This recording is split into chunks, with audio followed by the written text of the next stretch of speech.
Bonjour chez vous, bienvenue à ce nouveau numéro de votre page invitée.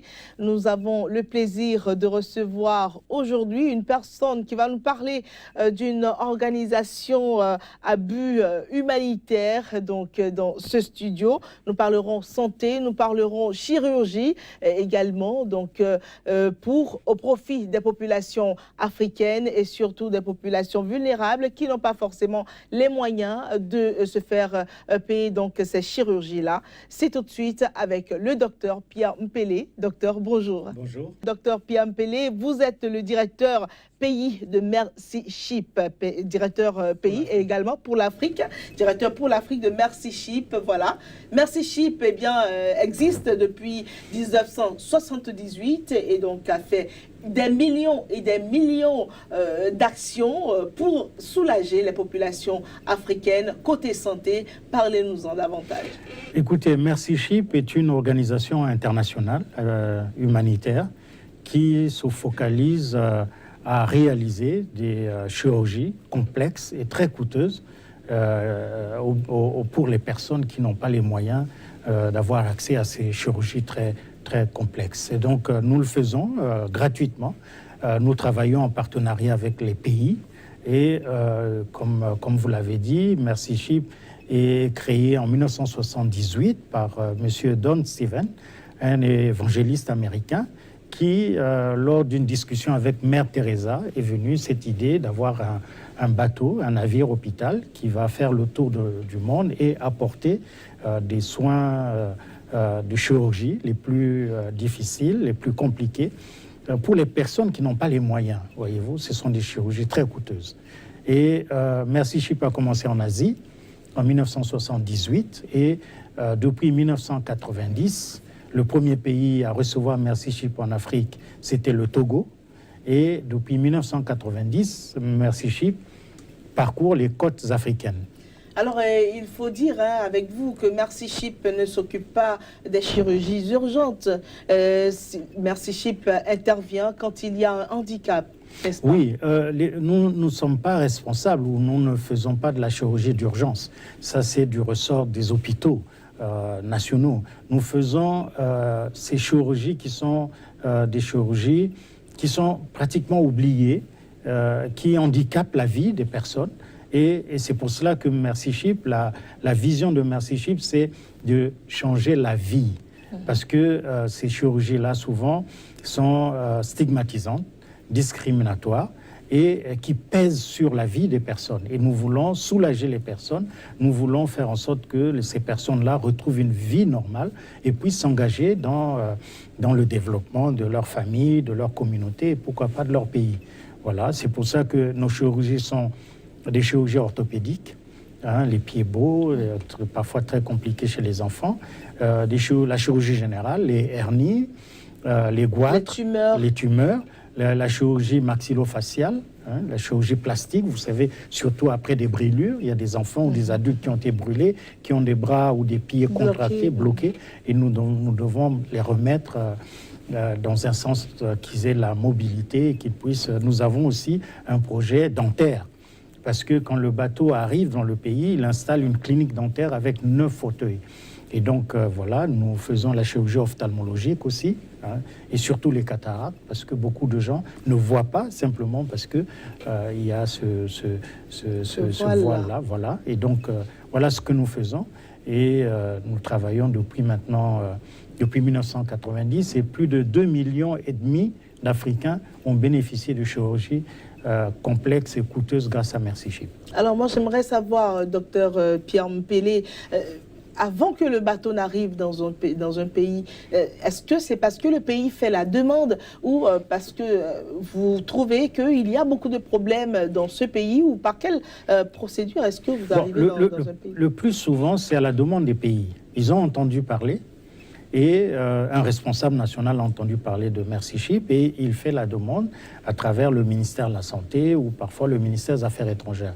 Mais parfois aussi, nous-mêmes, nous allons voir les pays pour leur dire, voilà, nous voulons faire un partenariat avec vous pour apporter les soins et donner de l'espoir à ces populations qui sont les plus vulnérables, les plus faibles d'entre nous, qui n'ont pas accès à ces chirurgies très compliquées. Voilà comment ça se passe. Et puis après, nous signons un protocole de partenariat avec le pays. C'est un protocole de 5 ans. Et dans les 5 ans, le bateau peut venir une fois. Et je veux signaler que la durée du bateau dans un pays est de 10 mois. Et 10 mois, et tous les soins sont gratuits. Il n'y a pas un seul franc, un seul dollar ou un seul euro qui est déboursé par le malade. Et ensuite, nous signons cet accord. Parfois, par exemple, dans le cas de Madagascar, de manière exceptionnelle, le bateau est resté 18 mois parce qu'il y avait une très très forte demande et que nous sommes restés 18 mois. Mais dans la majorité des cas et dans la majorité des pays, nous restons 10 mois. Voilà, donc, alors, docteur Pierre Mpélé, vous avez parlé... je sais que le bateau a été au Bénin durant 10 mois. Oui.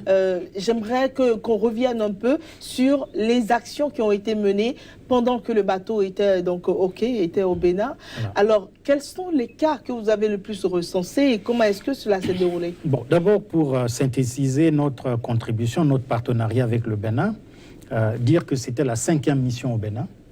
Donc, la mission 2016-2017 au Bénin a pu traiter exactement, en termes de chirurgie, 1957 chirurgies ont été réalisées en 10 mois. Donc, à peu près 200 chirurgies par mois. Donc, c'est vraiment un travail très, très lourd. Et nous avons formé plus de 2500 acteurs de la santé. Les professionnels de la santé, soit en termes de mentorat, de coaching, soit en termes de formation des équipes de chirurgiens, des médecins, des infirmières, des infirmiers, des sages-femmes, des instrumentalistes, du personnel pour la maintenance des équipements des blocs opératoires. Donc nous avons formé partout dans le pays, pas simplement à Cotonou, mais dans tout l'ensemble du pays. Nous avons formé à peu près 2000 personnels de santé. Nous avons aussi réalisé, parce que nous associons l'agriculture, la nutrition à la santé. Nous avons fait une formation de formateurs en éco-agriculture, parce que notre vision aussi, c'est de développer ce qui est devenu une stratégie de l'Organisation mondiale de la santé et de la FAO, des jardins hospitaliers. Mettre à l'intérieur des hôpitaux, pas simplement les fleurs, mais avoir des jardins pour nourrir les malades, surtout les malades qui sont en chirurgie. Donc nous avons formé 36 jeunes en éco-agriculture et qui ont été formés pendant 5 semaines ici à Cotonou et donc qui sont maintenant des formateurs et qui diffusent cette nouvelle technique de développement agricole, l'éco-agriculture, à partir des fertilisants naturels. On n'utilise pas d'engrais. En fait, c'est vraiment... l'agriculture bio. Bio. Alors, voilà. Et puis, j'aimerais bien revenir encore sur cette question-là. C'est quoi les cas que vous avez pu recenser le plus qui ont eu besoin de chirurgie? Alors, nous avons fait beaucoup de chirurgie maxillofaciale, les tumeurs au niveau du visage. Déformation. Nous avons fait beaucoup de pieds beaux. Chez les enfants surtout, les jeunes, parce que c'est en ce moment-là qu'il faut agir, intervenir. Mais maintenant, par exemple, sur les pieds beaux, nous avons développé, renforcé une technique qui a été développée par un chirurgien italien et qui ne nécessite pas d'ouvrir. C'est simplement par la kinésithérapie, les massages et tout qu'on redresse les membres d'un enfant. Nous avons fait également beaucoup de becs de lièvre. Beaucoup de becs de lièvre. Il y a encore beaucoup de becs de lièvre. Voilà, nous attendions à faire beaucoup de fistules. Vous voyez, des fistules obstétricales. Voilà, chez les femmes. On n'en a eu que très peu parce que peut-être que la sensibilisation n'a pas été forte pour qu'on puisse attirer toutes ces femmes qui se cachent parce qu'elles sentent mauvais, elles sont tout le temps mouillées. Et pour sortir, c'est toujours un défi. Donc, nous n'avons traité qu'une 50aine. Alors, mais, voilà. Docteur Pierre Mpélé, j'aimerais, parce que le temps file beaucoup vite, alors qu'on revienne rapidement sur le financement, puisque vous avez dit tantôt que tous les soins qui sont donnés sont gratuits, toutes les chirurgies se font gratuitement, sans prendre un franc aux patients. Alors, c'est quoi votre source de financement? Mais ce sont des donateurs américains et européens. Nous avons le siège social de Mercy Ship est aux États-Unis, à Dallas, au Texas, et que nous avons 16 bureaux européens, et jusqu'en Australie, en Allemagne, en Angleterre, aux Pays-Bas, et qui mobilisent des donateurs. Et ce sont des milliers de donateurs qui contribuent pour $100, $50, jusqu'à, j'ai rencontré le dernier de donateurs qui a apporté $20 millions. Parce que les opérations coûtent cher, n'est-ce pas? Les opérations coûtent cher. Le budget de l'hôpital du navire est de 2 millions de dollars par mois. Donc 1 milliard de francs CFA par mois. Et nous 10 mois dans un pays. Mais ce n'est pas tout, puisque nous faisons aussi des rénovations.